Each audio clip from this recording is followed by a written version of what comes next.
वो छुपे रहते हैं अपनी तन्हा जिंदगियों में, अपनी अपनी छोटी बड़ी लड़ाइयां लड़ते हुए। ढिंडोरा नहीं पीटते, पत्रकार नहीं जानते उनके घर का पता, लेकिन वो तो हमारे ही पड़ोस में, हमारे ही मोहल्ले, हमारे शहर में रहते हैं। हमारे हीरो हमारे आसपास रहते हैं।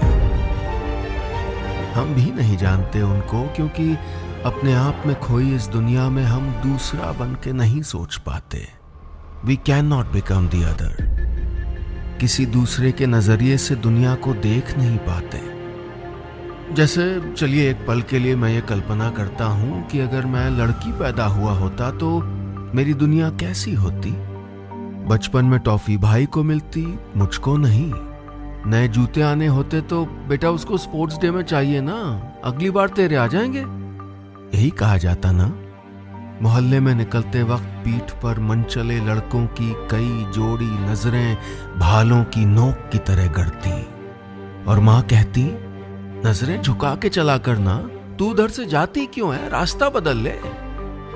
फिर एक दिन मेरी शादी हो जाती और अपना घर, अपनी अलमारी, अपने बारामदे का मनपसंद कोना, अपना मनपसंद चाय का कप जिसे कोई और छू नहीं सकता है, अपनी माँ की गोद जिसमें रोया गाया सब किया, वो सब छोड़कर एक नया घर थमा दिया जाता।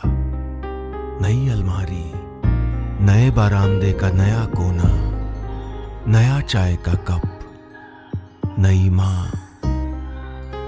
लेकिन इन्हों लड़कियों के साथ एक बड़ी समस्या क्या है, ये फिर भी सपने देखना नहीं छोड़ती। चाहे ब्राउन पेपर चढ़ी कॉपियों पर गोद गोद के लिख दें, या माँ की साड़ी में गांठ बांध लें, या बस बाथरूम के शीशे के सामने सिसकते हुए खुद को याद दिलाती रहे, लेकिन सपने देखना नहीं छोड़ती। मैं सीखना चाहता हूं ये कला, मुश्किलों में भी सपने देखने की कला, छोटी छोटी जीत जीतने की कला।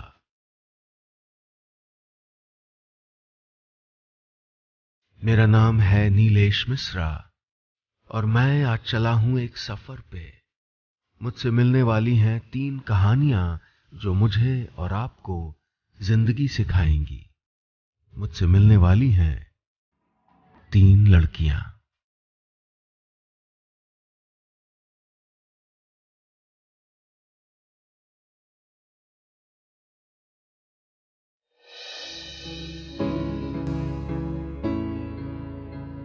ये 3 लड़कियां हीरो हैं मेरी, लेकिन आपके आसपास से गुजर भी जाएंगी तो शायद आप पलट के भी न देखें। ऐसे हजारों हजारों लोग जो भीड़ में गुमनाम घूमते हैं, उनमें से न जाने कितने हीरो हैं हमारे।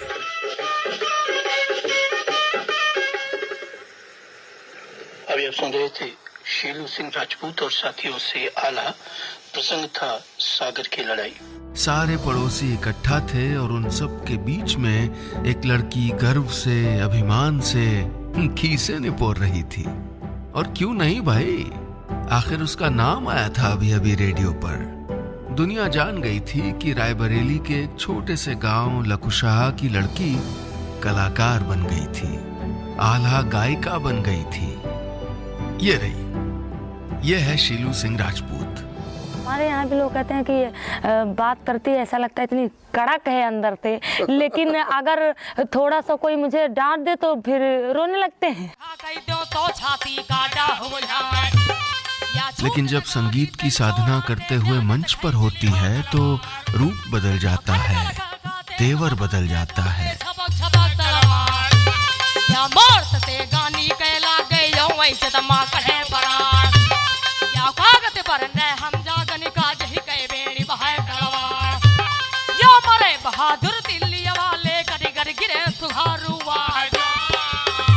तलवार चलाई कभी आपने?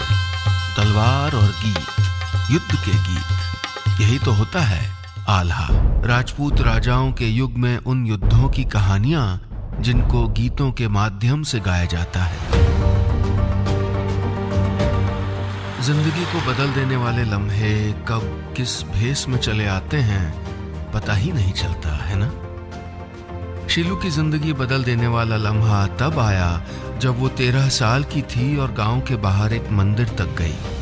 वहां एक बहुत बड़े कलाकार लल्लू बाजपेयी आए थे आल्हा गाने। हमने कहा कि हम भी आला गाएंगे पापा से। पापा ने कहा कि नहीं, ऐसी बात मत करो, क्योंकि आल्हा जो है पुरुष लोग गाते हैं और लड़कियां गा भी नहीं सकती, उनके पास जाओगे वो डांटेंगे भी। एक ऐसी दुनिया में जहां सवाल पूछने की, सपने देखने की लड़कियों को आजादी नहीं है, एक ऐसे देश में जहां लड़कियों के लिए रास्ते एक मोड़ पर जाकर बंद हो जाते हैं, जहां 1.5 करोड़ से ज्यादा लड़कियां हर साल 18 साल की उम्र से पहले ब्याह दी जाती हैं, जहां गांवों में अक्सर औरतें अपनी जन्म तिथि और कई बार अपना नाम तक भूल जाती हैं, जहां 35% लड़कियां कभी स्कूल की दहलीज नहीं देख पाती, उस दुनिया में शीलू जैसी लड़कियां अक्सर एक अजीब जिद पकड़ लेती हैं। जिस चीज की उनसे उम्मीद ही न हो, जिस चीज को करने की उनको इजाजत न हो, बस वही करने की जिद। हाँ, तलवार चलाना चाहती थी ये लड़की। ये सहमी हुई दब्बू लड़की बुलंद आवाज में गाना चाहती थी, उन मंचों पर जाना चाहती थी जहां आज तक सिर्फ पुरुषों के कदम पड़े थे। अरे अगर राजकुमार जी हमारे बीच होते और शीलू से मिलते तो कहते, ये बच्चों के खेलने की चीज नहीं, हाथ कट जाए तो खून निकल आता है। लेकिन शीलू ने आल्हा सीखा और बस नए नए रास्ते बनाती चली गई। धीरे धीरे एक कलाकार के गांव से शहर की दूरी खत्म होने लगी। दिल्ली में इंडिया हैबिटेट सेंटर में जो है आल्हा के हर प्रदेश के आल्हा गायकों को बुलाया गया था। एक तो खासियत आलहतों में ये होती है, जो पुरुष आलहत होते हैं उनकी मूछें बड़ी होती हैं और उनसे देखकर मुझे बड़ा डर लगा। हमने कहा कि ये पता नहीं कितनी देर चिल्लाएंगे और हमारी आवाज़ बहुत धीरे, हम गा नहीं पाएंगे, ऐसा करो। हम बाबू कहते थे, हमने कहा बाबू आप ही गाना, हम नहीं गाएंगे। जब हनुमान जी को सागर लांग के जाना था और वो उड़ना भूल गए थे तो उनको जामवंत ने उनकी शक्तियों की याद दिलाई थी। हम सबको अपनी अपनी जिंदगी में अपनी भूली हुई ताकत याद दिलाने के लिए एक जामवंत चाहिए। शीलू ने याद किया कि घर पे पिताजी उसको गाने के लिए कैसे उत्साहित करते थे। सड़क के किनारे खेत में एक लकड़ी गाड़ दी जाती थी और वो बन जाता था शीलू का माइक, और हाथ में एक तलवार दे दी जाती थी, लकड़ी की, झूठ मूठ की तलवार। शीलू ने इतने सालों में बहुत कुछ हासिल किया, लेकिन जानते मेरी नजर में उसका सबसे बड़ा अचीवमेंट क्या है? उसके गांव की, उसके आसपास की लड़कियां अब खुद अपने घर की दहलीज से बाहर निकलना चाहती हैं, कुछ करना चाहती हैं। हमारे गांव में भी यही है कि अगर शीलू बाहर आला लोगों के सामने गाने जा सकती है तो जो लड़कियां पढ़ नहीं रही वो पढ़ने तो जा सकती हैं कम से कम।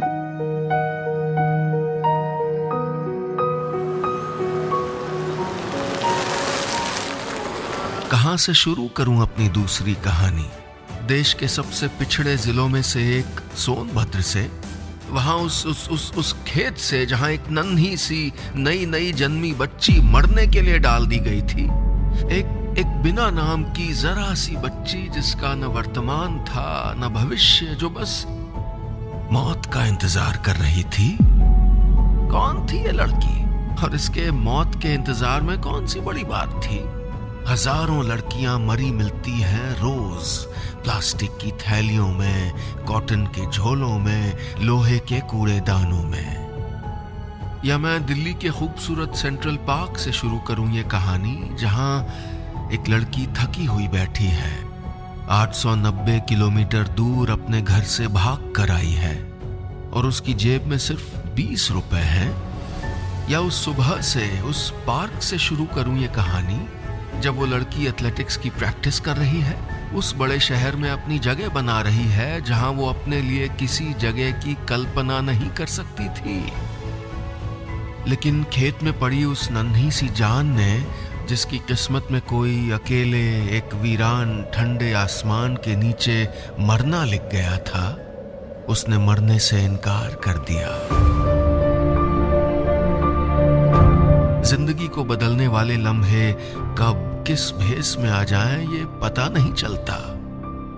उसे खेत से उठाकर एक बुजुर्ग महिला अपने घर ले गई और गोद ले लिया। मां ने उम्मीदों को पालना सिखाया, सपने देखना सिखाया।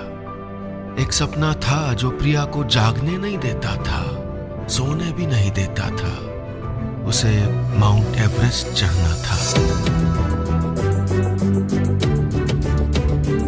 एक दिन ऐसा आया कि जब 12 साल की लड़की एवरेस्ट पे चढ़ी थी, पूर्णा मलावत, तो मैंने उसको पेपर में देखा।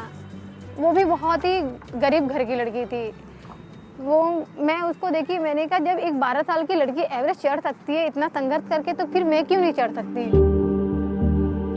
लेकिन जब तक इम्तिहान का ग्रहण न पड़े, शायद सूरज का बरस पूरा नहीं होता। एक दिन प्रिया की मां की मौत हो गई। अब उनका असली खून, उनका परिवार इस छोटी सी गोद ली हुई लड़की के खिलाफ हो गया। मेरे मामा के लड़के जो उन्होंने मुझे काफ़ी परेशान किया, उन्हें सिर्फ प्रॉपर्टी से ज़्यादा वो था। वो मेरी शादी लगवा रहे थे, मैं शादी नहीं करना चाहती थी। कौन जाने ऐसी स्थिति में क्या करती होंगी ये लड़कियां, जब उनको उनकी इच्छा के विरुद्ध घर की चारदीवारी में बंद कर दिया जाता है। रो के बैठ जाती होंगी, या अपनी किस्मत को कोस लेती होंगी, या परिवार के थोपे गए लड़के के साथ शादी करके ससुराल चली जाती होंगी। खाना बनाना सीख लेती होंगी, रोटियां और गोल कैसे बनाए ये अनुसंधान करती होंगी। लेकिन प्रिया को उसकी जिंदगी का सबसे बड़ा सपना सोने नहीं देता था। मुझे नहीं समझ में आ रहा था कि कैसे मैं घर छोड़ के भागूं। धीरे धीरे मैं एक एक सामान देती रहती थी कि किसी बहाने से अपनी फ्रेंड के यहाँ जाती थी और उसके यहाँ सामान रखवा देती थी। किसी भी तरह करके मैं बाहर निकली, और बाहर निकलने के बाद बस हैंडपंप पे गई और बस मुंह धुलने के बाद मैं वहां से निकल गई। उसको पता नहीं था कि वो कहाँ जाएगी। सोनभद्र से बनारस चली गई, फिर दिल्ली की बस पकड़ ली। लोगों ने कहा किसी लड़के के साथ भाग गई होगी। बड़ी कमाल की होती हैं ये भागने वाली लड़कियां। हम रोज उनके सामने एक दीवार चुन देते हैं और वो रोज उस दीवार को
जिंदगी रातों रात कैसे बदलती है ये जानने के लिए मैं जा रहा हूँ रायबरेली। ये जिस सड़क पे मैं ड्राइव कर रहा हूँ ना, इसी सड़क से एक रोज एक आदमी लखनऊ चला आ रहा था। लखनऊ में अपनी किडनी बेचने। 3 हफ्ते बाद उनकी बेटी की शादी थी और अचानक लड़के वालों ने दहेज की मांग कर दी थी। न गहने न जमीन। सूर्य प्रताप जी के पास सिर्फ अपनी किडनी थी जिसको वो बेच सकते थे। लेकिन एक और मुश्किल थी। सूर्य प्रताप फौज में सिपाही रहे थे और मुश्किल जगहों पर पोस्टिंग के दौरान शराब की लत पड़ गई थी। इसलिए शराब से बर्बाद हो चुकी किडनी खरीदने वाला कोई नहीं था। सोच के थोड़ा सा ख़राब हुई और उसके बाद उनको अटैक पड़ गया। मेरी दीदी की शादी तय हो चुकी थी। शादी तय होने के 15 दिन पहले मेरे पापा एक्सपायर हुए थे। उस रात 13 साल की डिम्पी तिवारी अचानक बड़ी हो गई। लेकिन जिंदगी से हाथापाई करना उसको आता था बचपन से। लड़ाई झगड़े से बहुत प्रेम था। जी हाँ, बचपन से इन साहिबा को लड़ाई झगड़े से बड़ा प्रेम था। उत्तर प्रदेश के रायबरेली जिले में एक कस्बा है लालगंज। वहां एक छज्जे पर ये लड़की खड़ी रहती थी कुछ देखते हुए। बगल के घर में ताइक्वांडो का एक ट्रेनिंग स्कूल था, उसी को देखती रहती थी। उसे ट्रेनिंग कर रहे लड़कों में कोई इंटरेस्ट नहीं था, उन लड़कों को पीटने में इंटरेस्ट था। मुझे ताइक्वांडो गेम बहुत अच्छा लगता है, मतलब लड़ाई झगड़ा बहुत अच्छा लगता था। पता नहीं क्यों, पहले से ही। ताइक्वांडो ऐसी परिस्थिति में घर की हालत अच्छी नहीं थी। पिता की मौत के बाद खानदान में बिखराव आ गया था। डिम्पी के अपनों ने मां और बेटियों से मुंह मोड़ लिया था। वहीं अपने छोटे से कस्बे लालगंज में अपनी मां के साथ रहते हुए डिम्पी कहां से कहां पहुंच गई है। अब वो ताइक्वांडो में ब्लैक बेल्ट हो गई है। नेशनल में मैंने किक बॉक्सिंग में 5 मेडल दिए हैं, गोल्ड मेडल दिए हैं, और ताइक्वांडो में मैंने एक सिल्वर मेडल दिया है। और अब वो सैकड़ों और लड़कियों को और पुलिस के सिपाहियों को भी सेल्फ डिफेंस यानी आत्मरक्षा सिखा रही है। प्रेरणा में तो मैं जो है इस समय देखा जाए तो मैरी कॉम है, जैसे बॉक्सर है, मैं भी बॉक्सिंग करती हूँ, नेशनल प्ले बॉक्सिंग की। ताइक्वांडो में है इस समय बहुत से लोग हैं, जैसे श्रद्धा है, सुचित्रा है, श्रेया है। संभल के रहिएगा ऐसी लड़कियों से, पंगा मत लीजिएगा, क्योंकि आपने अगर इनका अधिकार छीना तो ये चुपचाप सहेंगी नहीं। स्कूल में पीटा और फिर उसके बाद कॉलेज में पीटा। इन्हें छेड़ा गया, इनका रास्ता रोका गया तो ये अपना रास्ता नहीं बदलेंगी। अच्छे से मारा था और इन पर ताकत आजमाई गई तो ये जवाब देंगी। एक लाठी से दिया और एक किक से दिया। क्या कह रही हैं ये तीनों लड़कियां? अगर आपने कभी कोई सपना देखा है, अगर आपने किसी सपने को मर जाने दिया है, तो इन 3 लड़कियों को देखिए जिन्होंने अपने सपने पूरे करने के लिए किसी के आने का इंतजार नहीं किया। ढूंढिए अपने अपने आसपास, अपने अंदर ऐसे हीरोज को। कौन जाने इनमें से कितने लोग अपनी अपनी जिंदगियों में खामोशी से ऐसी असंभव लड़ाइयां लड़ रहे हैं और जीत रहे हैं कि हम उनकी कल्पना भी नहीं कर सकते। अगली बार इन आंखों में झांकिएगा, रुक के बातें करिएगा, इन अनजान लोगों की थोड़ी इज्जत कर लीजिएगा, क्योंकि हमारे हीरो हमारे आसपास ही हैं। मैं अपने सफर पे फिर चल पड़ा हूं, न जाने किस नई मंजिल की तरफ भटकना चाहता हूं। हिंदुस्तान को नए सिरे से सीखना चाहता हूं। चल पड़ा फिर से, न जाने क्या ढूंढता है ये स्टोरी टेलर।